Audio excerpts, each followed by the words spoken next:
안녕하세요. 반갑습니다. 취업대장 윤대장입니다. 굉장히 오랜만에 카메라를 켰어요. 사실 이 시간에 퇴근한 게 굉장히 오랜만이라서입니다. 물론 이제 오전에 시간이 조금 있었고, 그래서 그때 이제 책도 쓰고 원고도 좀 쓰고, 요즘에 이제 면접책을 좀 준비를 하고 있거든요. 그래서 공기업 면접 부분에 대해서도 좀 많이 궁금해 하시는 것 같아서 지금 현재 원고를 한 3분의 2 정도는 썼는데 조금 더 다듬어야 되는 부분들은 있어서 그 부분들 지금 다듬고 있어서 한 2주 만에 좀 킨 것 같습니다. 오늘은 오전에 촬영밖에 없었어요. 그래서 오전에 촬영하고 이제 집에 와서 여러분들한테 또 7월 4일 날 설명회가 있습니다. 그러다 보니까 미뤄졌던 숙제 같은 거죠. 여러분들한테 제가 저번 주에 상담을 좀 해드렸어요. 15분을 만나서 상담을 해드렸는데 많은 시간을 할애를 못했습니다. 뭐 10분씩만 하더라도 150분 아니겠습니까? 그래서 거의 한 4시에 마치고 나서 7시 반까지 그 상담을 한 것 같습니다. 오늘은 그 중에서 낸 분들 중에서 한 4분 정도가 누락했었어요. 그래서 그분들에 대한 질문들이 몇 개가 있어서 그분들 질문들 위주로 해서 여러분들한테 이야기를 좀 드리도록 하겠습니다. 자, 많이들 물어보시는 것들을 물어보셨어요. 공기업 NCS와 금융권 NCS가 많이 다른가라고 이렇게 얘기를 했는데 간단한 것부터 먼저 얘기를 드리도록 하겠습니다. 공기업 NCS하고 금융권 NCS는 많이 다르진 않습니다. 오히려 전공에서 조금 차이가 나는 경우들이 있고 논술 준비를 조금 더 철저히 해주시는 것이 훨씬 더 좋은 점수를 받고 합격으로 가는 길이다라고 이렇게 생각을 하시면 될 것 같습니다. 대기업 준비 경험이 있는데 대기업 인적성과 공기업 NCS는 다른가요? 라고 이렇게 얘기를 하셨는데 네, 굉장히 많이 다릅니다. 굉장히 많이 다릅니다. 예를 들어서 이제 인적성 같은 경우는 그냥 언어 능력에서도 어떤 쪽이 나오느냐면 어휘 문제라든지 그 다음에 뭐 반의어, 동의어 이런 것들이 나오죠. 근데 어휘 문제가 나오기는 하지만은 기본적으로 독해가 안 되면은 안 되기 때문에 의사소통도 조금 다르고요. 그 다음에 단순 계산 문제, 수리에서는 단순 계산 문제가 없고 그 외에 모듈형 문제도 있으니까 사실상 대기업 인적성하고 공기업 NCS는 좀 많이 다르다라고 이렇게 보시면 됩니다. NCS 합격 컷 점수나 개수는 보통 몇 개 정도 되나요? 이거는 제가 설명회 때 늘 얘기를 한 건데 공기업마다 상이하고요. 그 다음에 그 외에 공기업마다 상이할 뿐더러 또 여러 가지 변수들이 있습니다. 상대평가라는 변수인 거죠. 그러다 보니까 보통 몇 개 정도 맞아야 된다라고 얘기를 꼭 드릴 수는 없을 것 같아요. 그 다음에 과거에 지원했다가 떨어진 공기업에 대해 불이익은 없습니다. 없습니다. 그러면 계속 못 내는 거잖아요. 예전에 한 공기업에 지원하고 합격 통보를 받았지만 가지 않았습니다. 추후 지원에 불이익이 있나요? 라고 이렇게 하셨는데 이것도 없습니다. 이것도 없습니다. 테셋이나 매경 테스트 준비가 공기업 단일 전공에 도움이 되나요? 아니요, 되지 않습니다. 단일 전공 같은 경우는 조금 더 공무원스럽게 준비를 하셔야 되는 부분들은 있습니다. 그래서 테셋이나 매경 테스트 같은 경우는 오히려 IBK 기업은행 쪽에 조금 더 맞다라고 이렇게 보시면 될 것 같아요. 그 다음에 금융상식 외에 기업은행과 같은 필기시험은 일반 공기업의 단일 전공과 무엇이 다른가요? 라고 이렇게 얘기를 하셨는데 지금 기업은행 얘기를 하셨는데 안 그래도 기업은행 얘기를 조금 드려야 되는데 기업은행 같은 경우에서는 오히려 경영, 경제가 둘 다 나오고요. 테스 문제와 같은 문제들이 나오게 되고 좀 시적인 문제들, 지문이라든지 이런 것들도 나오게 됩니다. 논술 같은 경우 대입 수시 논술과 차이점이 뭔가요? 라고 얘기를 하셨는데 굉장히 많이 다르죠. 대입 수시 논술 같은 경우에서는 대부분 지문이 나오고 그리고 그 지문을 독해하고 거기에 쓰여진 의미를 읽어내서 푸는 것이라면 논술 같은 경우 공기업에서 논술 같은 경우에서는 회사의 방향성에 대한 지문이 나오는 것이 아니라 회사의 방향성과 관련된 문제가 나오거나 아니면은 경제 논술 같이 경제 시사적인 부분들이 나오는 그런 경우들이 대부분 많습니다. 교육사항을 10개씩 다 쓰지 않으면 안 되나요? 제가 이거 설명회 때 분명히 말씀드렸는데, 교육사항은 미니멈 5개에서 맥시멈 10개다라고 이렇게 얘기를 드렸어요. 그래서 10개를 다 쓰는 것이 아니라 5개를 쓰는 곳들도 있다라고 이렇게 보시면 됩니다.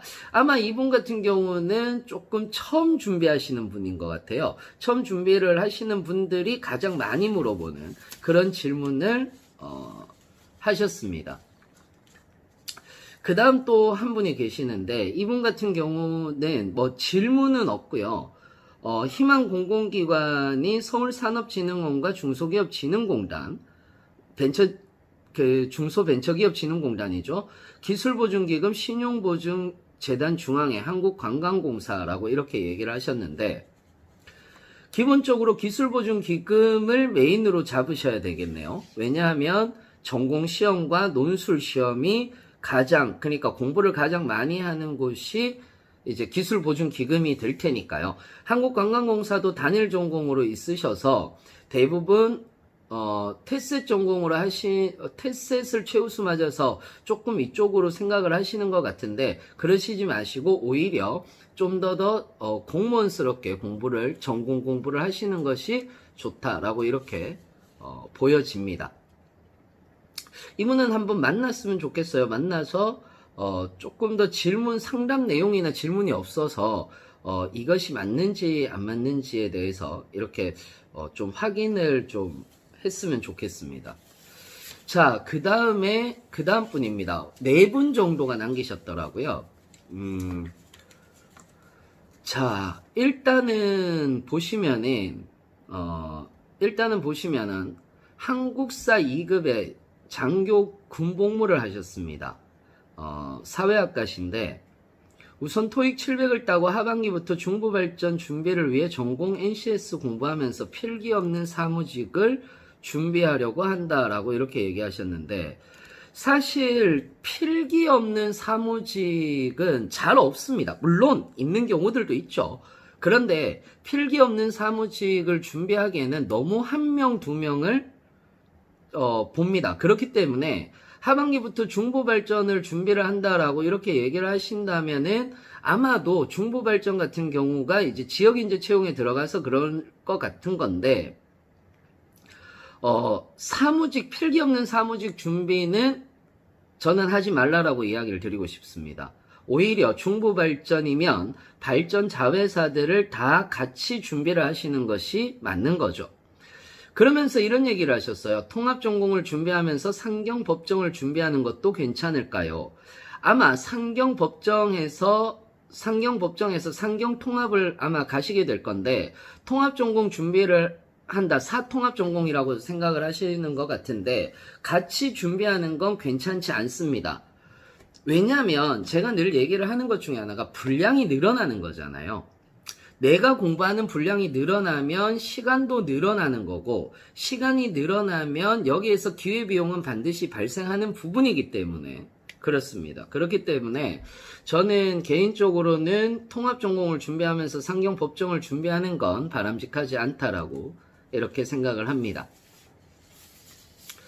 다음에는 이런 분들 많으세요. 위생사, 영양사이신데 지금 현재 영양사로 계시는데 공기업 쪽 이직 생각이 들어서 신청하게 되었다라고 이렇게 얘기를 하시는데, 목표하는 기업은 국민건강보험공단이고 이외에도 지원할 수 있는 곳이 있는지 궁금하고 취업시장이 너무 오랜만이라 정보가 많이 없는데 라고 이렇게 얘기를 하셨어요. 지금 현재 아마도 공기업 쪽으로는 국민건강보험공단 정도가 영양사를 중심으로 해서 건강직으로 채용을 하고는 있습니다. 그런데 그 외에도 건강직은, 그러니까 국민건강보험공단 같은 경우에서 건강직은 일반 공채직에 들어가지만은 다른 공기업들 같은 경우에서는 별정직에 들어갑니다. 우리가 별정직이다라고 얘기를 하는 것은 뭐냐면 경력을 가지고 있는 분들 중에서 특수한 부분들, 아주 특수한 부분들에 있는 분들을 채용하는 것을 대부분 별정직이라고 이렇게 얘기를 하거든요. 근데 이런 별정직 분들로서 채용을 하는 경우들이 있습니다. 지금 현재 영양사로 계시니까 별정직으로도 충분히 하실 수가 있어요. 그래서 건강보험공단 같은 경우는 어찌됐던 그 건보법이라든지 그 다음에 그 국민건강보험공단 NCS 준비를 하시면 되는 건데 일단 어학 성적이 없으셔서 어학 성적은 700 정도까지 만들어 놓으시고요. 그리고 그 외에 별정직으로 준비를 하시는 것을 저는 개인적으로 추천을 드리도록 하겠습니다. 자, 이렇게 해서 네 분의 이야기를 질문들을 쭉 들어봤는데 사실상 제가 항상 공기업에 대해서 준비를 하면서 그 이야기를 해드리면서 많이 느끼는 것 중에 하나가 뭐냐면 걱정이 너무 많다라는 거죠. 걱정이 많다라는 건 너무 당연한 얘기겠지만은 우리가 공기업을 준비를 하면서 제가 이거는 영상에서도 늘 얘기했지만은 항상 헤매는 것 중에 하나가 내가 한 공기업을 추가를 했을 때 더 내가 공부할 것이 늘어나는 경우들이 있어요. 이러면 안 됩니다. 이미 처음부터 설정을 해놓고 시작을 하시는 것이 가장 좋고요. 아니면은 에너지 발전 공기업을 쭉 나열해보고 여기에 대해서 시험 치는 것들을 보세요. 그리고 난 뒤에 소거법을 하시는 것이 좋습니다. 이것은 나는 여기는 못 가는구나. 나는 여기는 안 되겠어. 무작정 공부하면 되겠지라는 것이 아니라 공부하면 되겠죠. 단 시간이 걸릴 뿐이겠죠. 그러니까 내가 시간이 없다라고 생각을 하시게 되거나 아니면 난 올 하반기에 들어간다라고 이렇게 생각을 하시면 지금부터 당장 전공 공부와 NCS 공부를 추천을 드립니다. 사실 여기서 인국공에 대한 얘기를 좀 드리고 싶었는데 그 부분은 제가 따로 한번 이야기를 드리도록 하겠습니다. 사실상 이거는 제 개인적인 생각입니다. 비정규직이 정규직이 되는 건 사실상 어떻게 봤을 때는 바람직한 거죠. 바람직한 거죠. 아주 공식적인 대답입니다. 바람직한 거죠. 그런 부분들, 그러니까 저는 이건 믿어요. 진짜 공기업 준비를 오래 하신 분들, 그리고 잘 알고 계시는 분들은 아마도 그분들을 향해서 조롱하지는 않을 거라고 생각을 합니다. 그러니까 저도 설명회 하면서 어떤 분이 댓글 쓰는 걸 봤는데 잠깐 봤는데 그냥 공기업 준비하지 말고 그냥 인국공 아르바이트로 들어가서 정규직으로 전환하면 되지 않느냐 이렇게 이야기를 하시는 경우를 봤는데 사실 그건 사실이 아니죠.